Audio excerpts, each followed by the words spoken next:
नमस्कार जय जगन्नाथ ए to Z info gallery को आपण समस्त को वेलकम। आज वीडियो रे आम डिस्कशन करबा पीएमटी ड्राइवर रो एक्सपेक्टेड कटअप केते जाई पारे एवं फिजिकल डेट केबे सुधा आसी पारे क्लियर एवं बाकी जो सब जॉब रहिला जेमिति कि OISF district constable traffic constable okay एवं कम्युनिकेशन कांस्टेबल से विषय रे मध्ये आम डिस्कशन करबा ओके। तो प्रथम देखंतु आपण मानकर जो पीएमटी ड्राइवर रो टोटाली पोस्ट आसीथिला 405 वैकेंसी आसीथिला तेणु आम यदि टोटाली देखिबा पाखापाखि 7 टाइम पिलांकु से फिजिकल पाई जे डाकिबो तो पाखापाखि आपण मानकर 2800 प्लस पिला सिलेक्शन हेबे ओके। तो आम एबे डिस्कशन करिबा जे वैकेंसी ब्रेकअप वाइज कोन केते थिला देखंतु कैटेगरी वाइज। प्रथम तो यूआर रे 216 वैकेंसी थिला एवं एससी कैटेगरी रे 51 वैकेंसी थिला। एसटी कैटेगरी रे आपणकर भल वैकेंसी 138 थिला। एससीबीसी रे कोनोसी वैकेंसी नथिला तेणु एससीबीसी हो यूआर ये गोटे कैटेगरी रे ट्रीट हेबे बुझी परछंती। तो टोटाली 405 नंबर रो वैकेंसी आसीथिला। तो एबे सबुटु बड़ इंपोर्टेंट क्वेश्चन होउची कोन ना केते कटअप जीवो कटअप केते जीवो समस्त मन रे धारणा रहिछि। आपण माने देखिथिबे जो ओएसएपी आईआरबी रो रिसेंटली जो रिजल्ट बाहरिला आपण माने जानिथिबे ओएसएपी आईआरबी 80 रु 85 रखिदिबा पिला फिजिकल रे फेल होइचंती। से भलिया जो माने 64 68 मार्क रखिचंती से माने जॉब नेले आपण माने देखि परुथिबे।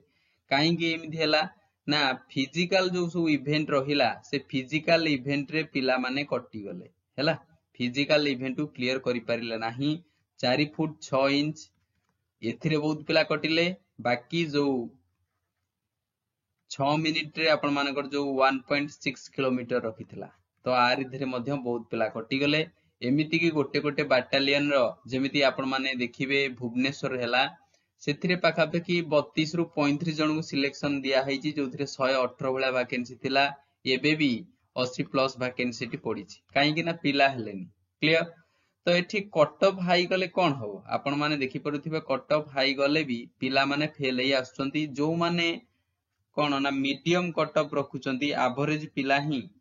सिलेक्शन होउचंती एवं से माने जॉब नेकरी जाउचंती। तो सही हिसाब रे बहुत पिला जतले पोल क्रिएट करा जायतिला चैनल तरफ रु बहुत पिला कहउथिले जे सर क्वेश्चन इजी आसीछि ओके। तो एमिति पिला कहउचंदी सर 50 रु बहुत पिला हमें 40 भलिया रखिछु 40 प्लस रखिछु क्लियर। तापर जतबेले आंसर आसिला पिला माने कहिले की कहला सर मोर गोटे मार्क बढ़िछि की कहला मोर 2 मार्क कमिछि तो ए बेला सब हेला। तो एबे सबुट इंपोर्टेंट होउची सर कैटेगरी वाइज कोन केते कटअप जीवो देखंतु आपण माने यूआर कैटेगरी कथा हमें डिस्कशन करिबा आगे। देखंतु यूआर रे पाखापाखि जदि हमें देखिबा 1400 भलिया पिलांग से डाकिबो क्लियर। यूआर रे पाखापाखि 1400 प्लस पिलांग से डाकिबो ओके नेक्स्ट इवेंट पाई। तो प्रथम जो इवेंट रहला ताकू आपण माने क्लियर करिया ट्राई करंतु। यूआर कैटेगरी रे जदि आपण माने जो पोल तो क्रिएट करथिला आपण माने कहउचंदी सेतरे 40 प्लस बहुत पिला रखिसंती किंतु यूआर कैटेगरी रे मानि चलंतु 35 भलिया मार्क जदि आपण मानकर अछि ओके ताले एकदम आपण माने सेफ जोन रहउचंती। आ जो 35 मार्क जदि आपण माने फिजिकल क्लियर करचंती डायरेक्ट जॉब होवार प्रोबेबिलिटी 99% रहिछि काहे कि ना 50 रु 35 गोटे बहुत कोन ना गोटे ग्रेट स्कोर ओके। तापरे हमें देखिबा एबे कोन ना एससी कैटेगरी रे ओके। तो एससी कैटेगरी जे देखिबा पाखापाखि आमे जे देखिबा 350 भलिया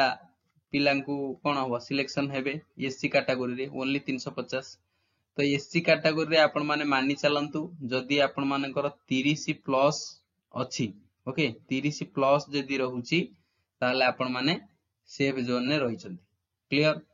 तापर देखिबा एसटी कैटेगरी तो एसटी कैटेगरी रे जो 138 वैकेंसी रहितला पाखापाखि एठी जे देखिबा नियरली 900 भलिया पिलांगु से डाकिबो क्लियर 980 भलिया होउची तो 900 प्लस मु धरि चलिली। तो एठी जो एसटी कैटेगरी पिला रहिले एठी आपनकर जदी 25 रु 30 भलिया मार्क रहिछि ताले आपण माने कोन ना सेफ जोन ने अछंती बुझी पाइले। तो ये सब डाटा मु मनरु कहूनी ये जो डाटा सब आपण माने देइछंती पोल क्रिएट कला परे तो सेही तार रिजल्ट मु आपण माननकु सामने रे एटा जस्ट रिप्रेजेंट करूची ये कोनोसी मो मनरु कहूनी कि मोटी भगवान नुहे क्लियर बहुत पिला माने चैनल विजिट करिवो पोल क्रिएट करा जायतला सेतिर देखिथिबो बहुत पिला माने कहउछंती जे सर हमरो मार्क 40 रहिची किए कोइला बहुत पिला कहउछंती 40 प्लस रहिची प्राय पिला तो 35 प्लस रखिछंती तेणु मु तांको यूआर कैटेगरी धरिकिरी मु धरिली 35 यदि यूआर कैटेगरी रहिची आपण माने सेफ जोन अछंती एससी से बेला 30 प्लस एसटी से बेला 25 रु 30 प्लस देखंतु यूआर कैटेगरी हो किबा एससीबीसी हो एससीबीसी रे जेहेतु कोनोसी वैकेंसी नाही ये यूआर कैटेगरी रे जिवे तो एती कटअप आपण धरि चलंतु क्लियर तो बाकी क्वेश्चन एबे उठुची सर जो माने आटू कम कटअप रहले तांकर कोन होबनी देखो ये कोनोसी फाइनल कटअप नुहे तेणु यूआर 30 रु धरि चलंतु 35 किबा 5 मार्क कमे दियंतु आ 5 कमे दियंतु एससी से बेला 25 रु 30 एसटी से बेला 20 रु 25 तो ए बेला धरि चलंतु काहे कि ना 5 10 बेला मार्क एपटसोड होय सब बेले क्लियर तो आपण माने फोकस करंतु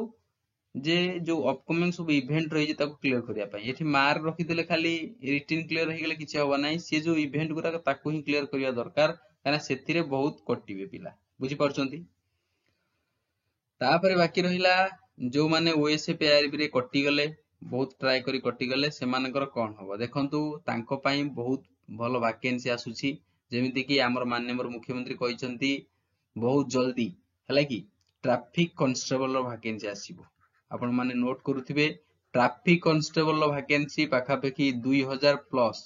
ओके 2000 प्लस वैकेंसी आसीबो ट्रैफिक कांस्टेबल रो आ कम्युनिकेशन कांस्टेबल रो वैकेंसी ऑलरेडी आर कार्यक्रम आरंभ हो गलानी आपण माने धरि चलंतु 2 मंथ भीतर प्रोसेसिंग हे जिवो 300 प्लस वैकेंसी आसुची ओके तापरे सबुट बड़ वैकेंसी आपण माने पाइबे देखिबे मे किबा मार्च एप्रिल लास्ट किबा मे फर्स्ट वीक रे पाइबे जे district constable okay district constable आर वैकेंसी आसीबा को जाउची 2845 ओके आरी बढ़िया वैकेंसी अछि आ पय प्रिपेयर हुओ डिस्ट्रिक्ट कांस्टेबल जदि डिस्ट्रिक्ट कांस्टेबल टारगेट करो आ परे डिस्ट्रिक्ट कांस्टेबल आसीबो OISF Odisha industrial security force okay आर क्लियरली पेपर आउट हेतिला आपण माने देखि पारुथिबे एवं पेपर आउट रे क्लियर लिखितला